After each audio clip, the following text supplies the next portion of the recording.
Okay, everybody, we're back. So we're going to read the second half of chapter 3. If you took a little bit of a break, maybe you went and got a snack or a drink or something, or you just took a little bit of a walk. I know that this chapter is a little bit long. There's a couple chapters like this in the book that we might split up into multiple videos, just so you can get up and you don't feel so wiggly and you can start to pay attention. So we left Holly, and she was about to go after that rogue troll above ground in Italy.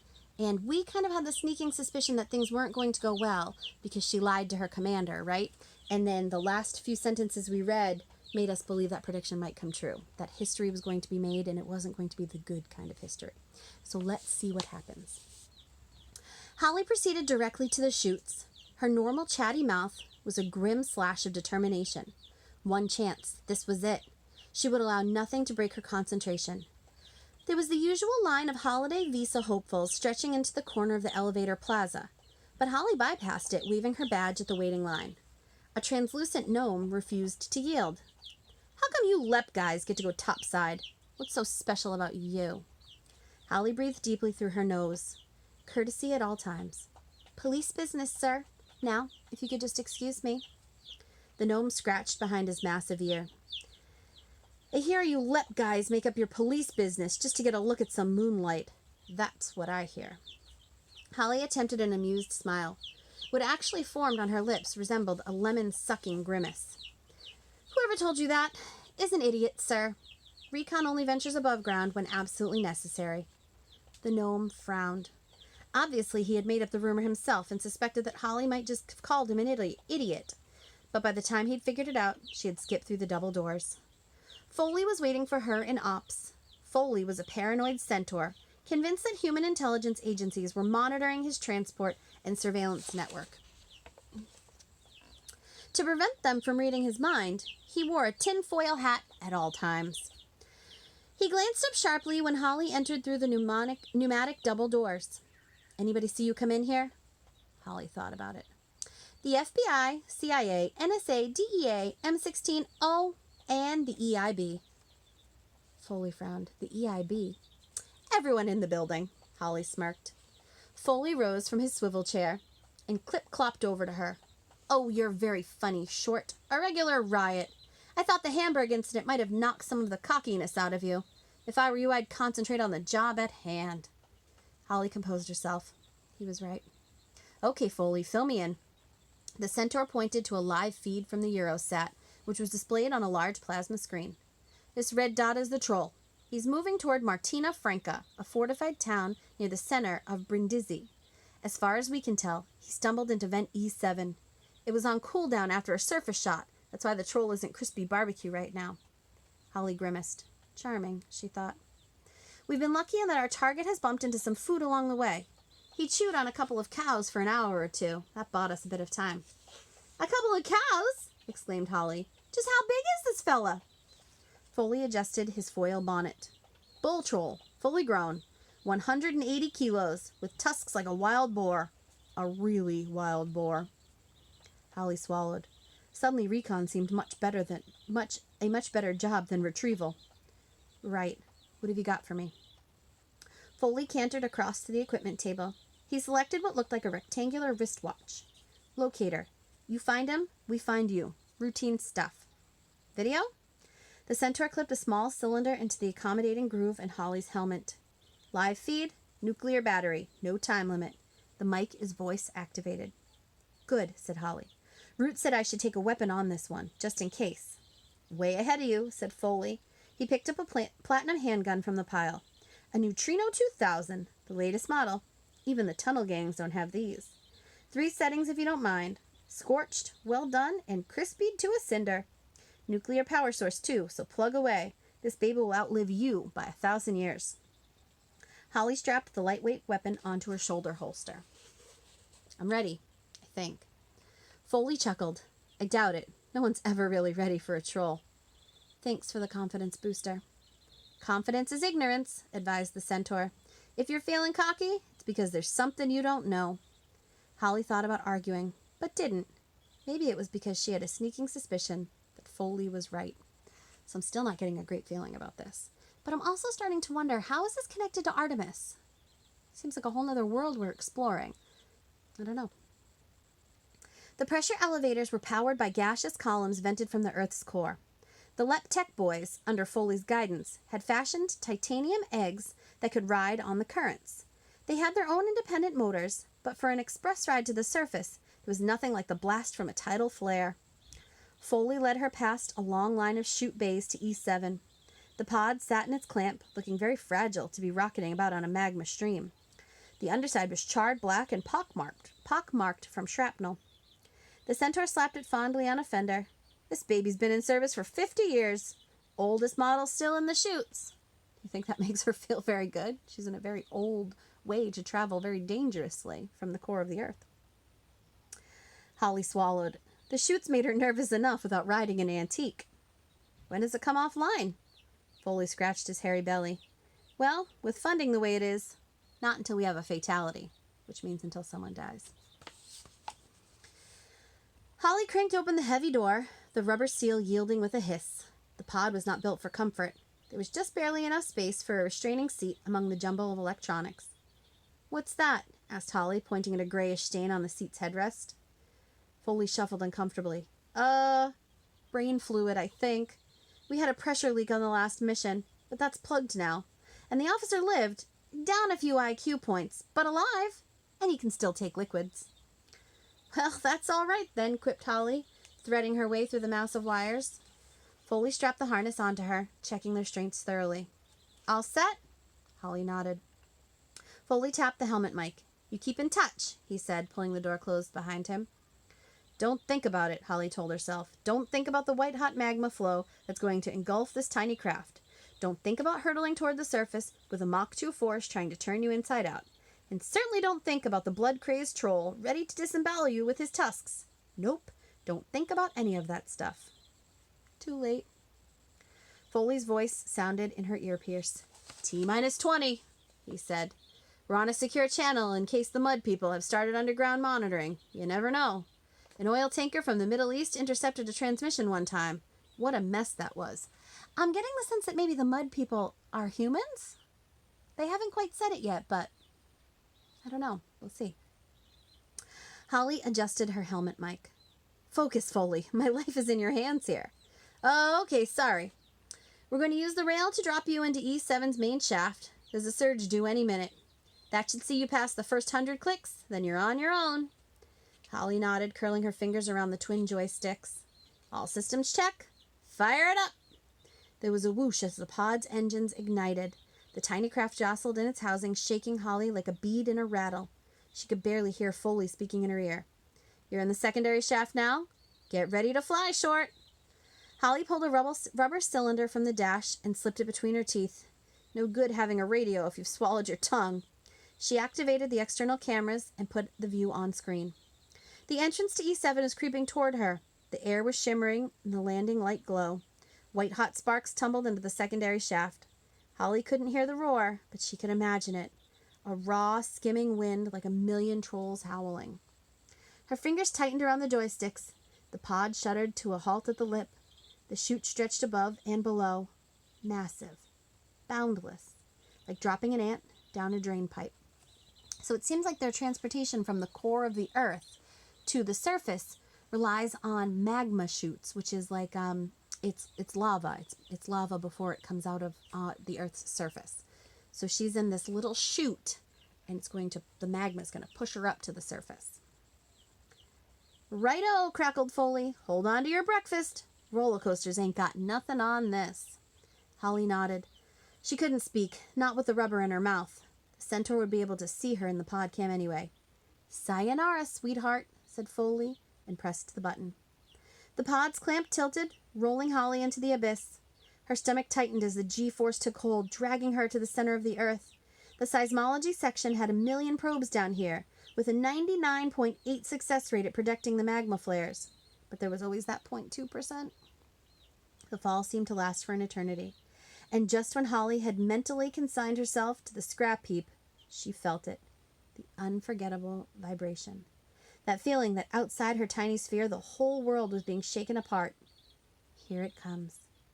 Fins, she said, spitting the word around the cylinder. Foley may have replied, but she couldn't hear him anymore. Holly couldn't even hear herself. but she did see the stabilization fins outside on the monitor. The flare caught her like a hurricane, spinning the pod at first until the fins caught. Half-melted rocks pelted the craft's underside, jolting it toward the chute walls. Holly compensated with bursts from the joysticks. The heat was tremendous in the confined space, enough to fry a human. But fairy lungs are made of stronger stuff. The acceleration dragged at her body with invisible hands, stretching the flesh over her arms and face. Holly blinked salty sweat from her eyes and concentrated on the monitor. The flare had totally engulfed her pod, and it was a big one, too. 4'7" at the very least, a good 1,000-foot girth. Orange-striped magma swirled and hissed around her, searching for a wink point in the metal casing. The pod groaned and complained. 50-year-old rivets threatening to pop. Holly shook her head. The first thing she was going to do on return was kick Foley straight in the hairy behind. She felt like a nut inside a shell, between a gnome's molars. Doomed! A bow plate buckled, popped as though being punched by a giant's fist. The pressure light blinked on. Holly could feel her head being squeezed. Her eyes would be the first to go, popping like ripe berries. Ugh. She checked the dials. 20 more seconds before she rode out the flare and was running on thermals. Those 20 seconds seemed like an age. Holly sealed the helmet to protect her eyes, riding out the final barrage of rocks. Suddenly, they were clear, sailing upward on a comparatively gentle spiral of hot air. Holly added her own thrusters to the upward force. It was time to waste floating around on the wind. Above her, a circle of neon lights marked the docking zone. Holly swiveled horizontal and pointed to the docking nodes at the lights. This was delicate. Many recon pilots had made it this far, only to miss the port and lose valuable time. Not Holly. She was a neutral, first in the academy. She gave the thrusters one final squeeze and coasted the last 100 feet. Using the rudders beneath her feet, she teased the pod through the circle of light and into its clamp on the landing pad. The nodes revolved, setting into their grooves. Safe.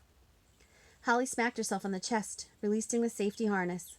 Once the door seal was opened, sweet surface air flooded the cabin.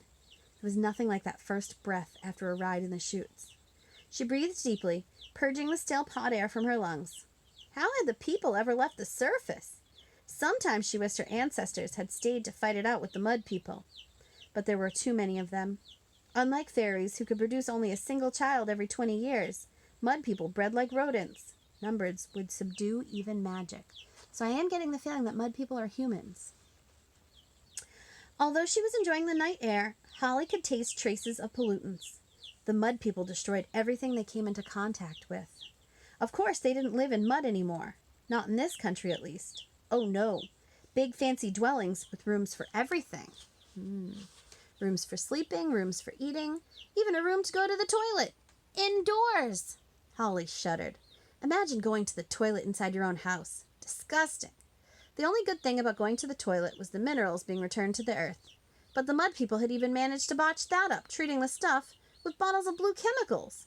If anyone had told her 100 years ago that humans would be taking the fertile out of their fertilizer, she would have told them to get some air hose drilled into their skulls. So mud people are humans. Does it sound like the fairies in the magic world? Do they like the humans? Doesn't sound like things went well for them. Sounds like we forced them to be underground. Holly unhooked a set of wings from their bracket. They were double ovals with a clunky motor. She moaned. Dragonflies. She hated that model. Gas engine, if you believe it. Heavier than a pig dipped in mud.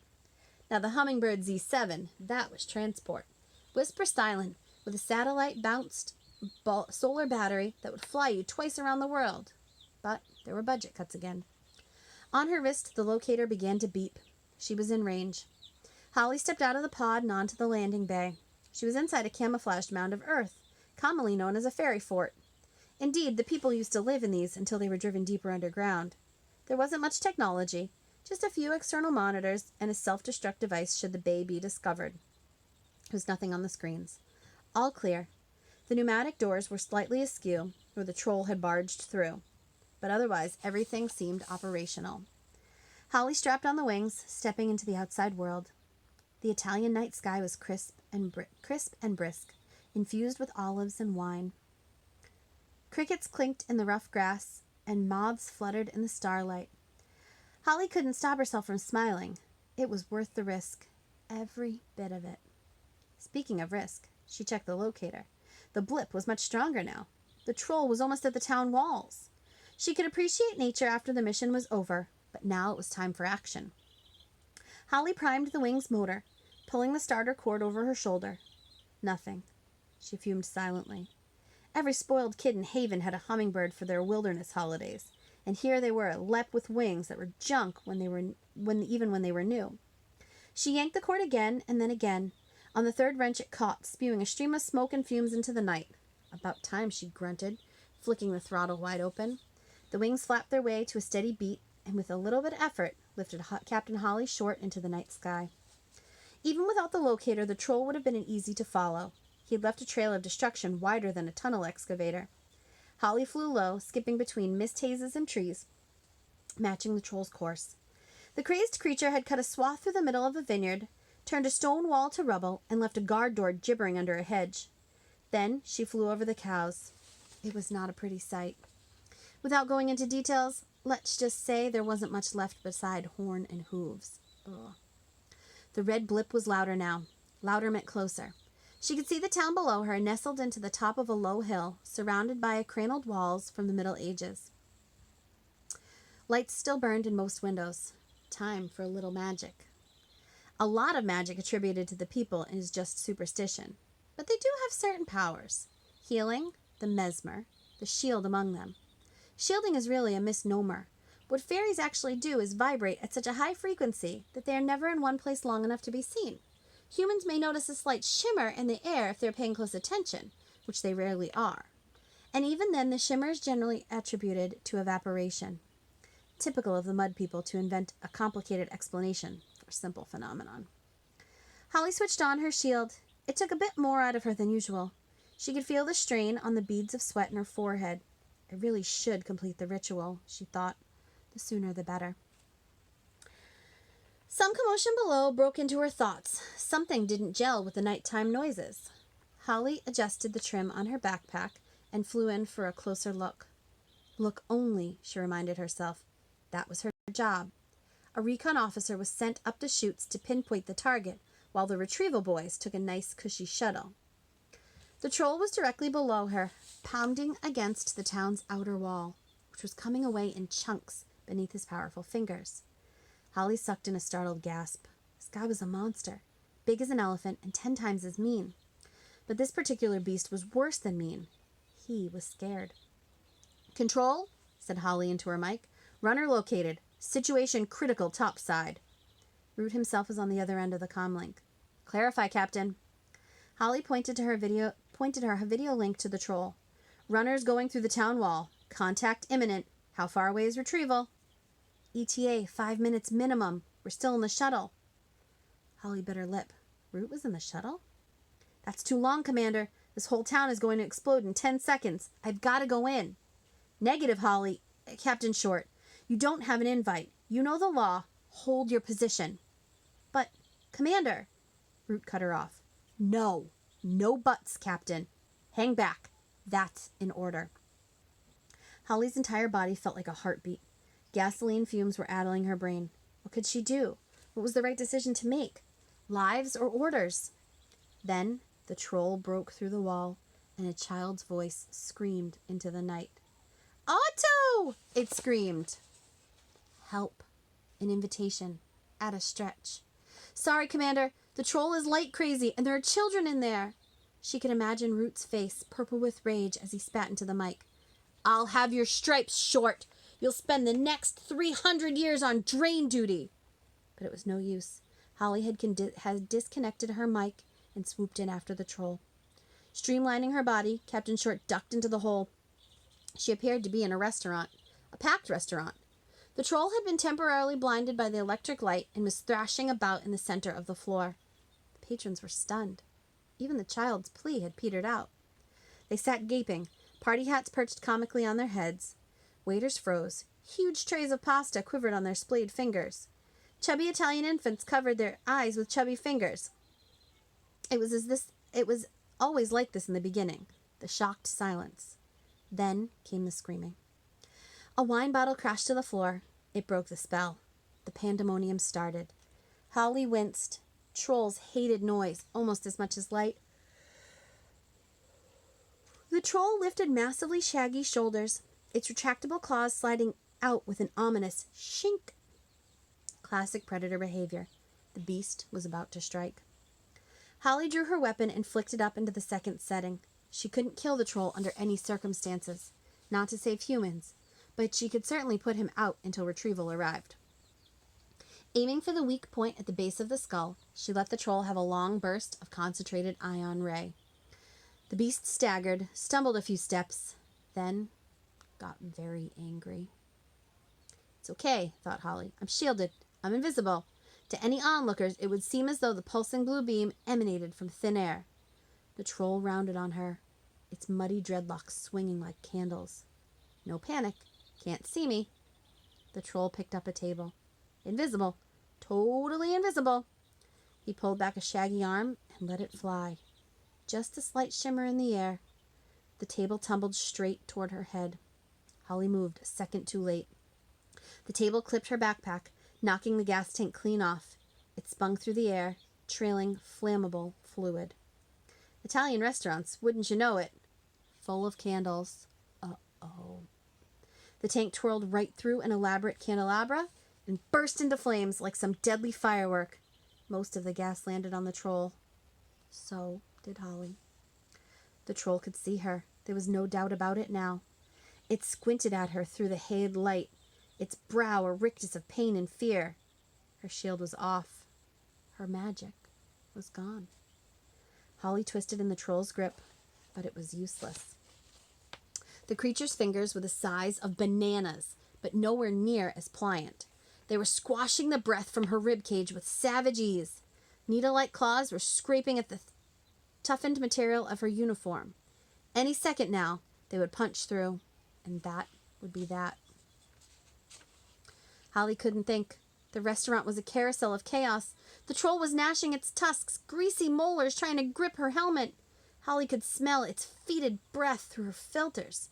She could smell the odor of burning fur, too, as the fire spread along the troll's back. So picture that. Troll on fire, trying to eat Holly. The beast's green tongue rasped around her visor, sliming the lower section. The visor! That was it! Her only chance. Holly wormed her free hand to the helmet controls, the tunnel lights, the high beams. She depressed the sunken button, and 800 watts of unfiltered light blasted from the twin spotlights above her eyes.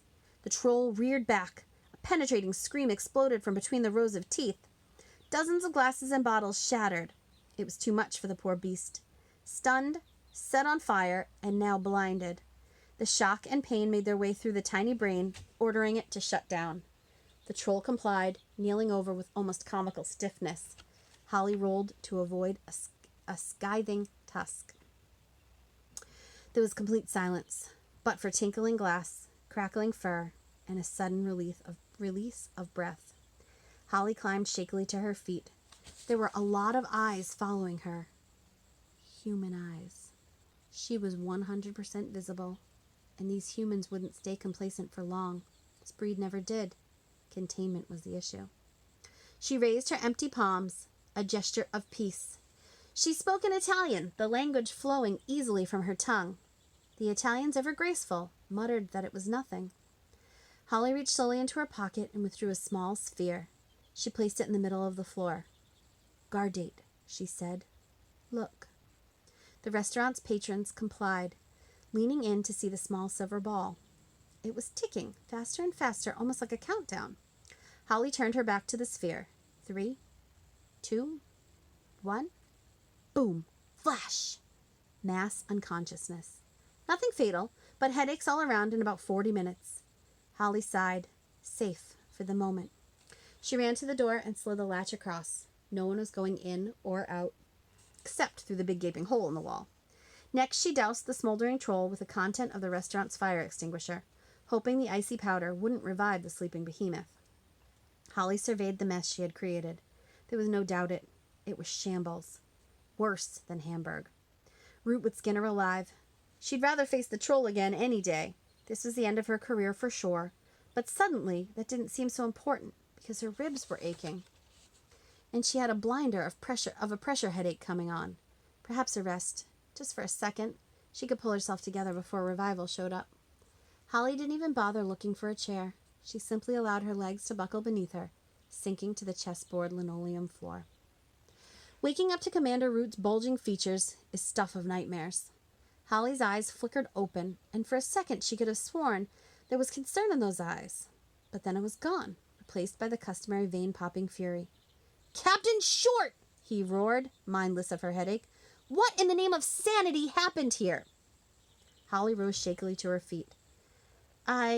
There was... The sentences just wouldn't come. "You disobeyed a direct order. I told you to hang back. You know it's forbidden to enter a human building without an invitation." Holly shook the shadows from her vision. "I got invited in. A child called for help." "You're on shaky ground there, Short." "There's precedent, sir. Corporal Rowe versus the state. The jury ruled that the trapped woman's cry for help could be accepted as an invitation into the building. Anyway, you're all here now. That means you accepted the invitation, too." Said Root doubtfully.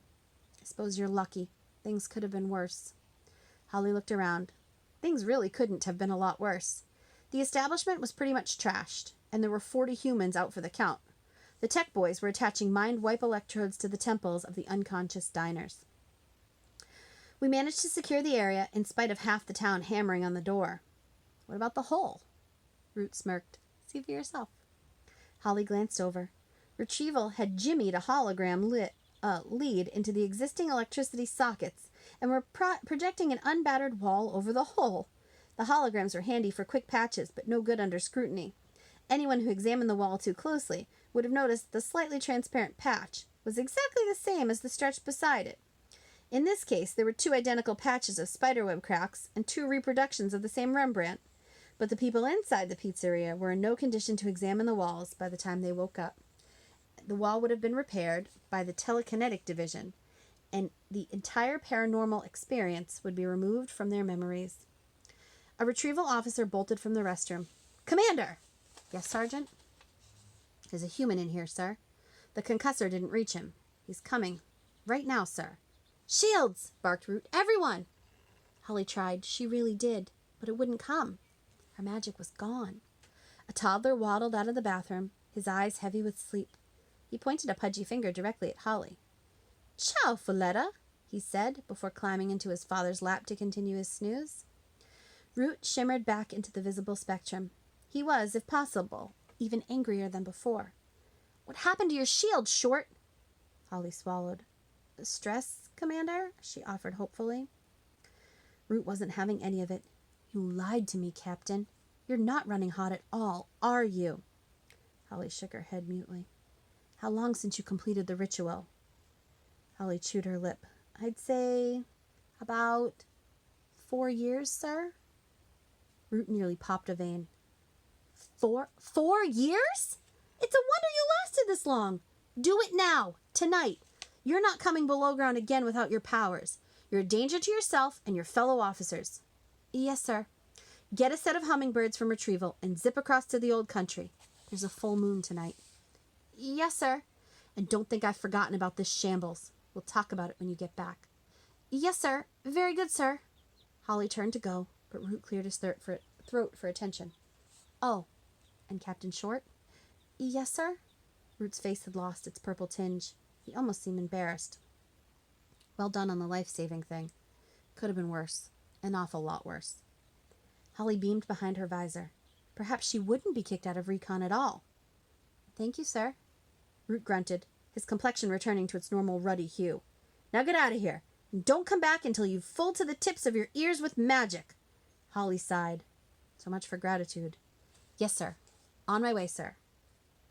And that is the end of the chapter. So no mention of Artemis. It seems like they were spending some time introducing us to this new character. We learned a lot about Holly. And considering she made it to the back cover of the book, I imagine she's going to be important to our story. We just don't quite know how yet, huh? I've got some thoughts. I've got some predictions in my mind. Hopefully you're making some predictions as we're going through. But above all, I hope you're just enjoying the story.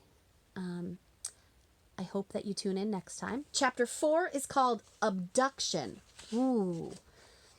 I think some of my predictions are connecting a little bit. I'm kind of wondering, Holly's without magic, right? That's probably pretty dangerous for a fairy. And she's about to head out into the countryside without magic. And the back of the book already told us that Artemis is going to kidnap her. And chapter 4 is called Abduction. I'm having some thoughts. Maybe you are too. All right, my friends, I will see you soon with chapter 4. I hope that you get outside, enjoy some of this beautiful weather we're having. I hope that you are working hard on those lesson plans and activities that your teachers are sending you. I hope you're enjoying seeing your classmates in your Google Meets. And above all else, everything else is important, but this is the most important. I hope you keep a smile on your face. Okay? I miss each and every one of you, and I can't wait to see you soon.